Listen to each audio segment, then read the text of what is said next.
गगनचुंबी इमारतें हो, सोने की गाड़ियां हो, मैन मेड आइलैंड हो या फिर फ्यूचरिस्टिक म्यूजियम हो, यूएई के पास आज वो सब कुछ है जो दुनिया को हैरानी में डाल देता है। इनके पास इतनी दौलत है कि एक आम आदमी शायद ये हिसाब भी नहीं लगा पाएगा कि इनकी नेटवर्थ में कितने जीरो लगेंगे। लेकिन ये हमेशा से ऐसा नहीं था।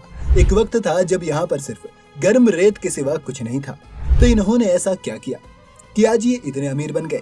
आज के इस वीडियो में हम आपको यूएई देश की अर्थव्यवस्था के उन पहलुओं के बारे में बताएंगे जिसने पर्शियन गल्फ के इस देश को दुनिया के सामने सबसे रईस देशों में से एक बना दिया। दोस्तों, आप में से बहुत से लोग ये सोचते हैं कि यूएई सऊदी की तरह ही एक अकेला देश है, लेकिन मिडिल ईस्ट एशिया में स्थित यूएई वास्तव में 7 Islamic Emirates Abu Dhabi, Sharjah, Dubai, Fujairah, रस अल खमिया, अजमान और अल क्वेन का एक महासंघ है जिनके अलग अलग शासक हैं और इन सभी एमिरेट्स की अर्थव्यवस्था एक दूसरे पर आत्मनिर्भर है। पर्शियन गल्फ में स्थित यूएई में तेल की खोज पहली बार 1970 में हुई थी। फिर धीरे धीरे यूएई दुनिया की सबसे ज्यादा कच्चा तेल निर्यात करने वाले देशों में शामिल हो गया। शुरुआती सालों में यूएई की अर्थव्यवस्था कच्चे तेल के निर्यात पर निर्भर थी, पर कच्चे तेल की खदान कभी न कभी तो खत्म हो जाएगी और इस बात को शायद वहाँ के शेख समझ गए। फिर उन्होंने अपना सारा पैसा अलग अलग सेक्टर में लगाना शुरू कर दिया ताकि कमाई का जरिया सिर्फ तेल ही न रहे जो कि एक दिन खत्म हो जाना है। दुबई, अबू धाबी और शारजा यूएई राष्ट्र इसी फ्यूचर थिंकिंग का नतीजा है। इन क्षेत्रों का विकास फाइनेंशियली, टेक्नोलॉजिकली, टूरिज्म और रियल एस्टेट का हब बनाने के विजन के तौर पर ही की गई है, जिससे यूएई की अर्थव्यवस्था की निर्भरता कच्चे तेल पर कम की जा सके। एक समय पर यूएई की जीडीपी का लगभग 85% हिस्सा तेल और नेचुरल गैस के निर्यात से आता था, मगर आज करीब यूएई की 31,804 बिलियन रुपीस की जीडीपी का 70% हिस्सा नॉन ऑयल सेक्टर से आता है। तो आइए आज हम आज के मॉडर्न यूएई राष्ट्र की कमाई के स्रोतों पर नजर डालते हैं, जिसने इस छोटे से पर्शियन गल्फ के देश को एक फाइनेंशियली सुपर पावर बना दिया और इनके शेखों को दुनिया के सबसे रईस लोगों में से एक। मैन्युफैक्चरिंग। यूएई की जीडीपी में तीसरा सबसे बड़ा योगदान मैन्युफैक्चरिंग इंडस्ट्रीज का है, जो कि करीब 8% है। मैन्युफैक्चरिंग इंडस्ट्रीज को यूएई की ऑयल डिपेंडेंसी कम करने की स्ट्रेटेजी के तहत डेवलप किया गया है और इन इंडस्ट्रीज के डेवलपमेंट में यूएई ने यूएसए जैसे देशों के साथ पार्टनरशिप की है और इसी का नतीजा है कि पिछले कई दशकों में यूएई एल्यूमिनियम और स्टील जैसी धातुओं और सीमेंट, चीनी मिट्टी की चीजें और यहाँ तक कि ग्लास मैन्युफैक्चरिंग के मटेरियल का भी एक महत्वपूर्ण प्रोड्यूसर बन गया है।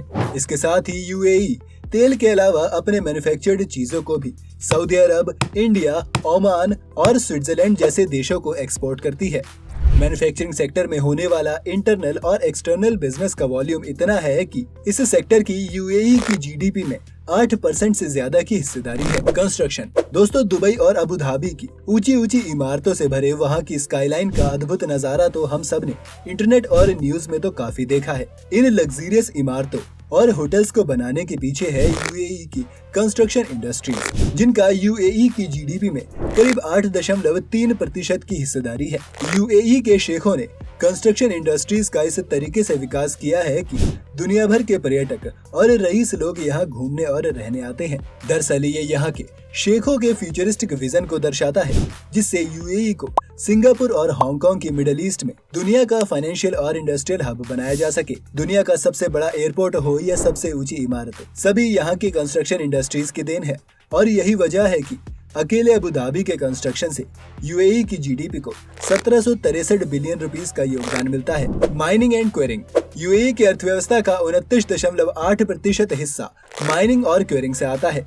माइनिंग और क्वेरिंग इंडस्ट्रीज खदानों में से नेचुरल गैस और क्रूड ऑयल के एक्सट्रैक्शन का काम करती हैं। इसके बाद एक्सट्रैक्टेड नेचुरल गैस और क्रूड ऑयल का निर्यात किया जाता है।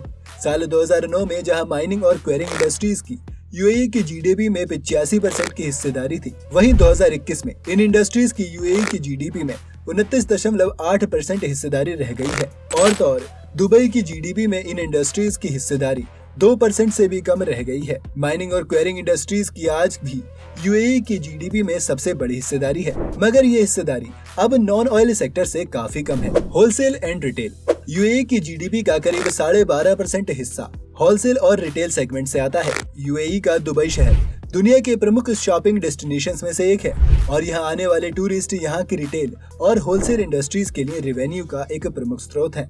इस वजह से होलसेल और रिटेल इंडस्ट्री यूएई की जीडीपी में दूसरे नंबर की सबसे बड़ी योगदान देने वाला सेक्टर है। चाहे लुई विटॉन, गुची, अरमानी जैसे लग्जरी लाइफस्टाइल ब्रांड्स हो या फिर बेंटले और फरारी जैसी लग्जरी कार मैन्युफैक्चरर्स हो, ये सारे ग्लोबल ब्रांड्स यूएई में मौजूद हैं और यहाँ के शॉपिंग और लाइफस्टाइल एक्सपीरियंस को प्रभावित करते हैं। अकेले दुबई का मार्केट इस सेक्टर से अपने जीडीपी में 2164 बिलियन रुपए कंट्रीब्यूट करता है। दुबई दुनिया का नंबर 1 शॉपिंग स्पॉट भी है, तो यहाँ दुनिया के 62% luxury retail brand international visitors के लिए हमेशा अवेलेबल रहते हैं। फाइनेंशियल एंड इंश्योरेंस इंडस्ट्रीज दोस्तों, किसी भी विकसित देश की प्रगति में वहाँ की टेरिटरी सेक्टर का एक महत्वपूर्ण योगदान होता है।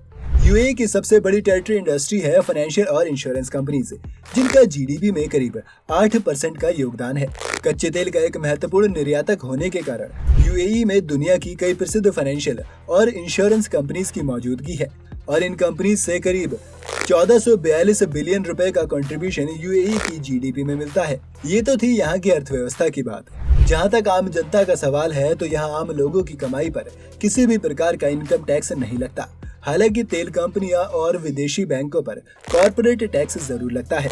साथ ही कुछ स्पेसिफिक गुड्स पर भी एक्साइज टैक्स लगाया जाता है, जो आमतौर पर मानव स्वास्थ्य या पर्यावरण के लिए हानिकारक होते हैं। जिस तरह चीन ने दुनिया भर की मैन्युफैक्चरिंग इंडस्ट्रीज को लुभाने के लिए सस्ते रॉ मटेरियल और सस्ते लेबर का प्रावधान किया, वैसे ही यूएई कम टैक्स रेट्स से दुनिया भर की कंपनीज को अपने शहरों में हेडक्वार्टर्स खोलने के लिए आकर्षित करता है। साथ ही साथ इस देश की ग्लोबल कनेक्टिविटी और उच्च स्तरीय इंफ्रास्ट्रक्चर इससे मिडिल ईस्ट एशिया में ग्लोबल कंपनीज की मौजूदगी के लिए एक आकर्षित स्थान बनाता है। शायद यही कारण है कि गूगल, एप्पल, सैमसंग जैसी कई मल्टीनेशनल कंपनीज के एशियन हेडक्वार्टर्स हैं। और तो और आईसीसी यानी इंटरनेशनल क्रिकेट काउंसिल का भी हेडक्वार्टर अबू धाबी में है, जबकि यूएई दुनिया के महत्वपूर्ण क्रिकेट खेलने वाले देशों में शामिल भी नहीं है। आईसीसी की मौजूदगी से यूएई को क्रिकेट से भी कमाई मिलती है। इसी वजह से यूएई के दुबई, शारजा और अबू धाबी में वर्ल्ड फेमस क्रिकेट स्टेडियम बनाए गए हैं। आपको याद होगा कि 2019 में आईपीएल भी यूएई में ही आयोजित किया गया था। इसके अलावा भी यूएई की जीडीपी को लगभग 30% का बूस्ट एडमिनिस्ट्रेशन, एजुकेशन, ट्रांसपोर्टेशन और ह्यूमन हेल्थ जैसे डिफरेंट सेक्टर से मिलता है। आज यूएई वो देश नहीं रहा जहां तेल निकलना बंद हो जाए तो वहां की अर्थव्यवस्था लड़खड़ा जाए। मिडिल ईस्ट एशिया के इस देश ने अपनी इकोनॉमी को ऐसे ट्रांसफॉर्म किया है कि आने वाले समय में इनके पास कच्चे तेल के अलावा भी रेवेन्यू के कई सोर्स होंगे और नए नए सोर्स मिलते चले जाएंगे और अरबी शेख और भी ज्यादा अमीर होंगे। अगर आपको आज की वीडियो पसंद आई हो तो इसे लाइक और शेयर जरूर करें। अगर आप चैनल पर नए हैं या आपने अभी तक चैनल को सब्सक्राइब नहीं किया है तो जाते जाते चैनल को सब्सक्राइब जरूर करते हुए जाएं।